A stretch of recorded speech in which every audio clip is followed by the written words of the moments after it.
What's the best we can do with what we know?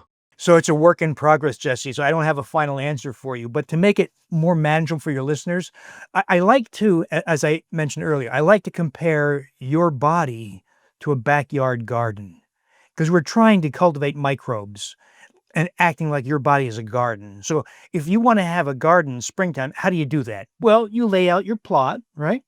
You pick out the stones and the sticks and the weeds. You plant seeds for the vegetables you want, and then you water and fertilize through growing season, and you have your bounty of whatever, turnips, tomatoes, etc. Microbes are the same in your body. We're going to clean up the soil, meaning removing things that disrupt the microbiome, preservatives in food, emulsifying agents, minimize antibiotics, try to choose organic whenever possible to minimize your exposure to herbicides and pesticides. Try to avoid getting things like stomach acid blocking drugs, anti-inflammatory drugs, and other pharmaceuticals. And there are ways, by the way, to minimize. Maybe you can't entirely eliminate in some instances, but in many cases you can minimize your exposure to such things. So we're going to prepare the soil. Then we're going to plant seeds. The seeds are like the yogurt you're talking about. We're going to restore Lactobacillus rhodori. We're going to restore Lactobacillus gasseri. We're going to get fermented foods. Fermented foods are so interesting, Jesse, because if you ferment, let's say, sauerkraut or kimchi or pickles on your kitchen counter or whatever, onions, you can ferment just about anything, and you let it go. So let's say you ferment some tomatoes with garlic and eggplant and red onions, very common. Takes about 3 days, and it's going to ferment on your kitchen counter faster if you add a starter. And you consume that, where you're getting species like Leuconostoc mesenteroides or Pediococcus species. Now, what's interesting about that is those microbes don't take up residence in your gastrointestinal tract. They might take for a brief time, but you ingest them and you poop them out. So what good are they? Well, it looks as if these vegetable fermenting species, and these are the microbes by that ferment at room temperature, they, in their passage from mouth to anus, then the toilet, somehow cultivate the proliferation of beneficial species that are adapted to the human body and take up a residence. So if you ingest fermented foods, you get a rise, for instance, in Faecalibacterium, a very important beneficial microbe, in Akkermansia, in Ruminicaceae, and all the other Lactobacillus species, Bifidobacteria species. So something very unique and wonderful about fermented foods, even though it's not the fermented microbes themselves that take up residence. And then fibers, not fibers like in bran cereal. That's just inert cellulose. We're talking about fibers mostly in legumes and other plant matter that microbes can metabolize. So root vegetables, onions, garlic, shallots, asparagus, Brussels sprouts, beets, radishes. You can buy them as powders also, inulin, FOS, galacto-oligosaccharides, all these things that nourish. That's the water and fertilizer, by the way, for your garden. And by the way, a very important fiber that almost everyone's forgotten about, hyaluronic acid. One of the few fibers that comes from animals, but it comes from organs like brain and skin and pancreas and heart. And people say, yuck, I'm not going to eat that, because most people have been told, cut your saturated fat, and most people have stopped consuming organ meats, and they'll do things like buy boneless, skinless chicken breast with all the hyaluronic acid thrown away. So, because hyaluronic acid, one of the rare fibers sourced from animals, is a wonderful way to proliferate or to increase the reproduction of Faecalibacterium, Akkermansia, Clostridia, all those really beneficial species. Now, ladies all say this. They say, oh, don't tell me about hyaluronic acid. I know all about it. I pay $150 for an ounce of hyaluronic acid, and I put it right here. And it works to reduce my crow's feet. Well, yeah. So I asked them, well, what did it do, putting it here, to the wrinkles on your neck or on your abdomen? Of course, nothing, because it's a local topical effect. The real magic of hyaluronic acid is consumed orally. because then it goes to the dermal layer of skin, reduces wrinkles body-wide. It goes to the synovial fluid of your joints and increases the lubricant in your joints, and it stimulates production of collagen in joint cartilage. And there's something called glycocalyx. That's a signal molecule that lines your arteries. And the glycocalyx is made of hyaluronic acid. And the uterus, cervix, and vagina is made largely of hyaluronic acid. So here we are. Jesse, we've been leading this hyaluronic acid depleted lifestyle and suffering all the consequences: arthritis, acceleration of skin aging, hypertension, acceleration of atherosclerosis, vaginal dryness and atrophy. And so restoring. Now, most people sadly will say, I'm not going to eat brain. I'm not going to eat pancreas. And it's hard to get anyway, right? Most butchers throw it away or turn it over to the factory and make dog food. And so you can get it as a supplement. So 120 milligrams per day is a typical dose as a powder. It's very easy to get. And think about a return to some organ meats, maybe 50-50 mixture of ground liver with your ground beef or something like that. Some people eat tongue. That's another way to get hyaluronic acid. And by the way, hyaluronic acid sources also come with collagen, which is yet another thing absent from the modern diet because we just don't eat collagen-rich foods. And collagen, another item on the list with major effects on your shape and body composition, because we know with good evidence, collagen intake reduces abdominal fat and increases muscle. So this idea of just losing fat, outdated and dangerous. I should mention to you, one of the reasons this comes to the fore now, all these people losing muscle on GLP-1 agonists. And we now have the benefit. I'm so impressed that there are some groups that did this. The groups like the NIH that accumulated the NHANES database, the Epic Norfolk Western European database, the ASPRI database, these large collections of people who've lost weight and then followed for up to 10 or more years. Question asked, what happens to people who lose weight?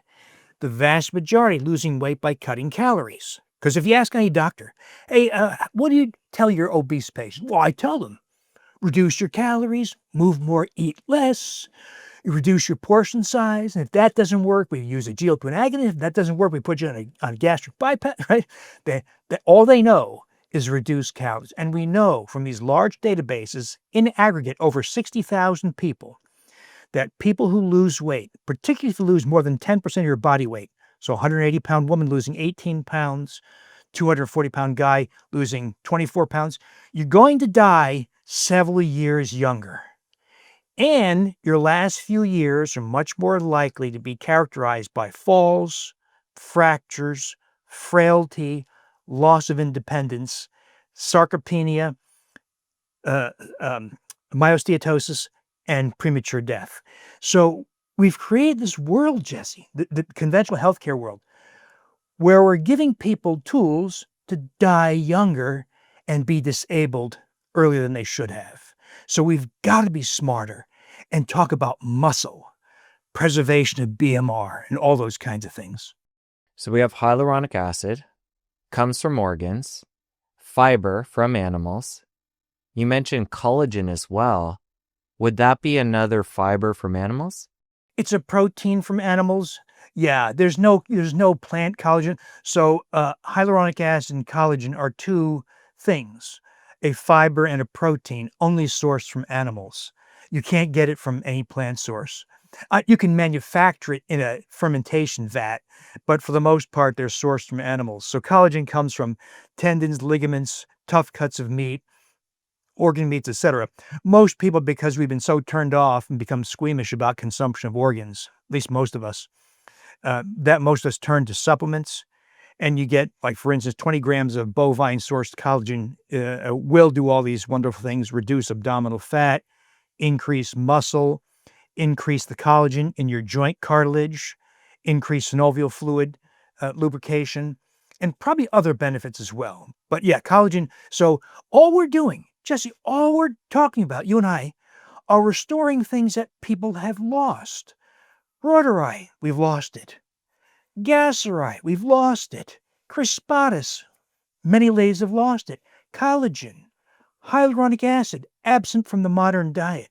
All we're doing is restoring things that should have been part of the human life all along, but because for a variety of reasons, it could have been blundering dietary guidelines, it could have been exploitative practices of the food industry, it could be the misguided efforts of agribusiness, but they've all led us down this path of distortions of human physiology. And my colleagues come to your rescue with this awful, awful advice to cut calories, diet, pharmaceuticals, or procedures. And that's wrong. Just look at what happens to these poor people who go through bariatric surgery is held up as the gold standard by my colleagues. They're even telling teenagers to have it, by the way. Well, what happens to people who go through a bariatric procedure, lap band gastric bypass, and some other variations? Well, we know you don't often hear this because the follow-up is very poor, because a lot of the studies are performed by docs who have a very deep interest in the profit made from those procedures. They often are sponsored by the device manufacturer or otherwise benefit financially from this process. But if you look at the evidence, it's clear that people who have bariatric surgery die of suicide. There's a huge increase in suicide. It might not happen right away. It might take 3 years, 5 years, but there's a huge uptick in suicide. At least half develop SIBO. And all of them lose huge amounts of muscle, meaning their future is much more likely to be characterized by falls, fractures, frailty, loss of independence, increased risk for dementia, sarcopenia, and dying several years earlier. This is the best that conventional healthcare has. So you can see this is not a matter of looking better. It's not a matter of, having a firmer buttocks or thighs. This is really about life and death and having a long, productive life. And very important issues. That's why I rant and rave about this, because I see the ridiculous success of the GLP-1 agonist world. Billions of dollars now being dispensed, being prescribed for these awful, awful drugs that ruin your life. And yet they're being held up as miracles and breakthroughs. There's no shortcuts. No, but there's smarter ways. Because, what I hope is you and I I'll get there sooner than you, but get to, say, 95. And by the way, I don't want your listeners to confuse this conversation with longevity. That's something different. That's something largely fraudulent or based on nonsense. So I hear people saying things like, well, I'm going to take these things to increase mitochondrial energetics. I'm going to take urolithin A or methylene blue or coenzyme Q10 or ribose or any of the factors that participate in the Krebs cycle for mitochondrial production of energy. And I'm going to live to 140 years old. Well, good luck with that. It'd be amazing if you extend your life by 3 weeks. By 50 years, highly unlikely, at least with current science.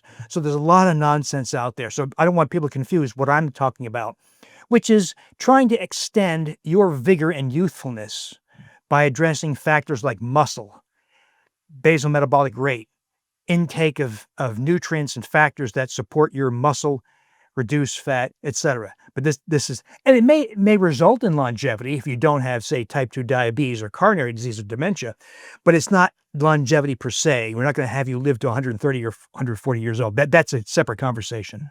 Coming back to collagen, I'm a fan. I'll sometimes put it in my coffee. I was just wondering if you'd put it in that category of quote unquote animal fiber, like hyaluronic acid. It sounds like you don't really think of it like that. It does come from animals. The most common source is bovine, cow. You can also, if you look, you can get it from porcine, pig sources, marine source, chicken's another source. Even eggs, the membrane, the white membrane on the inside is also a source. Marine is becoming a little more popular, but one of the issues is dosing. So if it's a component of food, you typically don't think about dose, but dose does matter to some degree. So 20 grams for most sources, except when it comes to marine, because marine source collagen is not just one thing, it's many different things. It might have come from some species in the South Pacific or in the North Atlantic, very different kinds of fish. Some are bony, some are cartilaginous. So the collagen type and content can vary a lot.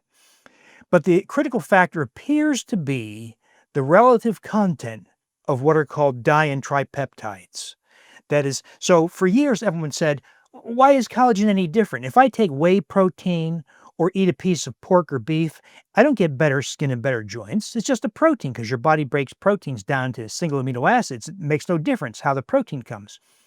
Well, collagen is unique in that there are specific 2 and 3 amino acid sequences, di and tripeptides, like glyprohip, glycine proline hydroxyproline, and the dipeptides that derive from that are resistant to human digestion. They remain intact and they go, for instance, to the dermal layer of skin, where it provokes increased collagen in the dermal layer and increases moisture retention. That's why ladies love collagen, because it smooths their wrinkles.